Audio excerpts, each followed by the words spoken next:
Winters-Scott, alongside, of course, Monumental Sports, ESPN, Big Ten Network. Yes. Make sure I get the resume all right here. Oh, my gosh. I did a lot of different things this year, but all of those, yes. And then CBS, Fox, TNT to all of it. go along with it. Did you do anything with Unrivaled? I did not. Okay. But I was at TNT. I was with TNT during that. Yeah. So, yeah. You got to get it. I heard they pay well. Crazy. That was. You said it, not me, but.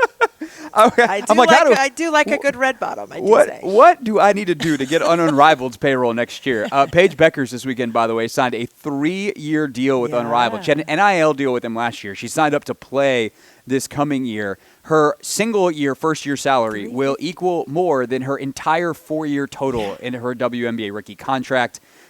Hopefully for the league, that changes with the new CBA coming next year, which is something else we need. It's on the list of topics of like how this draft is totally shaped by the WNBA CBA expiring after this year and the negotiations that are going to come that are going to change the entire league. But as for tonight, Christy, the two players that are most commonly mocked at 3 and 4 for the Mystics are Kiki Iriafen out of USC, formerly of Stanford, and Sonia Citron from Notre Dame. Right. Let's start with Iriafen. Why is she, I think, most widely considered it's her or Citron, so take your pick. But I think by most prognosticators, she's the third best player in this draft. Why? Yeah, well, it's because she can dominate in a lot of different ways, right? I think if you're looking at what Kiki did at USC, alongside Juju Watkins, the two-player options that they had when they were both positioned on the same side of the floor. I had a bunch of their games this year, and I will say this. Sometimes when you're playing with the player, and this is no shade whatsoever. I'm just saying it like I see it with basketball eyes, okay? You're playing with a player who's averaging almost 30 a game, okay, 25 a game or whatever.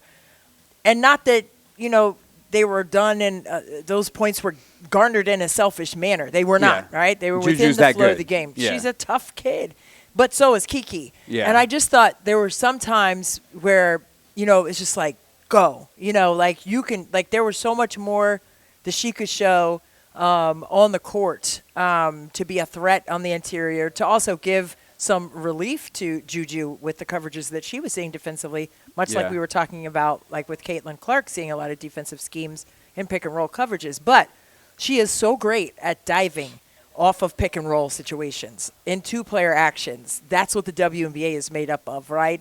Same with the NBA, right? A lot of ISO two-player actions, can ghost it, which is fake like you're going to set the screen, and then slip it or pop. Like, she's so good at making proper reads out of screening actions. So I think that will translate well.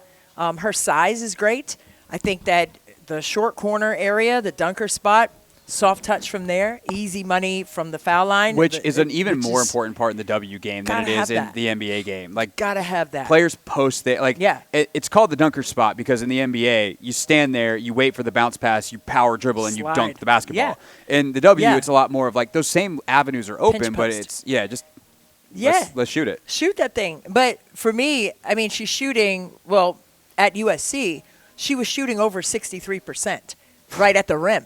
Right at the rim, okay? And 46% in the mid-range, which is great, right? I mean, so, if you're looking at what she can do as an offensive threat, a lot of different things. I think defensively, they showed a lot of different actions defensively at USC, but I think that's going to be her biggest jump that she'll need to take in the WNBA.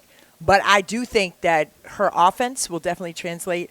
I think her ability to get inside on screening actions and the way that she dives just straight to the rack, I think will translate well in the WNBA, especially with the Mystics if that's who they choose. So I think the other interesting thing about her is she played with obviously the elite player in college basketball. One of her, Paige, Juju and Paige, like the two most elite guards in the game, right? Yeah. So Kiki plays with Juju last year. It goes very, very well. Yeah. She also played with Cameron Brink at Stanford. She did. And so I'm almost more interested in how that went because if I'm looking at it from the Mystics' point of view, they've got Aaliyah, they've got Shakira, and you would think that Kiki would be on the floor with at least one of them on a pretty regular basis.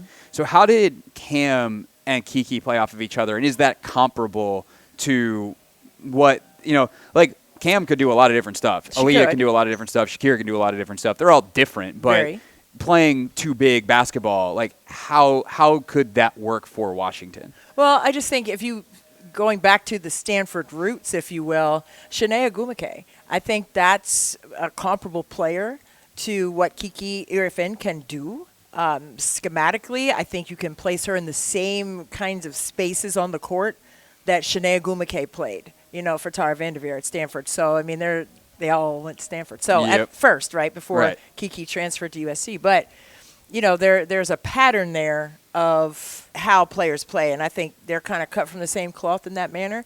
But going to what you were saying, I think, Cameron Brink was that defensive stopper. I mean, she's a shot blocker. Yeah. I mean, Kiki can shot block too. So, but I think when you're looking at what Cameron Brink was able to do as a defender, I think that's why they complemented each other. So that would be like very Shakira's role. Absolutely. Yeah. Exactly. And Aaliyah's not bad. If Aaliyah can, and Aaliyah's going to get better at this. This is what happens with the young players. Like, if Aaliyah can avoid foul trouble while doing that, she's very, very effective. Yeah. Well, we but saw that Kira's Unrivaled. So. Yeah. They had a lot of contact going Unrivaled good. too. Yeah. She looked good defensively though. She looked especially great. That one-on-one. She looked great at everything. That did. one-on-one. She was killing it. I'm going to just assume that she's not listening right now. I mean, you never know. She might be. But I may have snagged an Aaliyah Edwards missed when they put the authentic Unrivaled jerseys up. I may have snagged one that I'm going to have her sign for me at Media Day, which typically you don't do as a media member. I know. But Aaliyah came on the show and was like, you're going to root for me at Unrivaled, right? And so I was like, this seems like a fair trade. Oh, that's a fair trade. We've already broken the cheering rules on that one. So, I mean, what is what it is. I mean, under the table, it's like, yeah. No, I'm gonna have her do it like on camera. We're gonna capture it. Anthony, you're Okay. gonna have to capture that for social media of her signing the jersey. That. Thanks for that. Sonia Citrone's the other player that is getting a lot of looks for the Mystics. Whether it's third or fourth, we'll see. We'll break down Sonia Citrone's game from Notre Dame next on the Hoffman Show.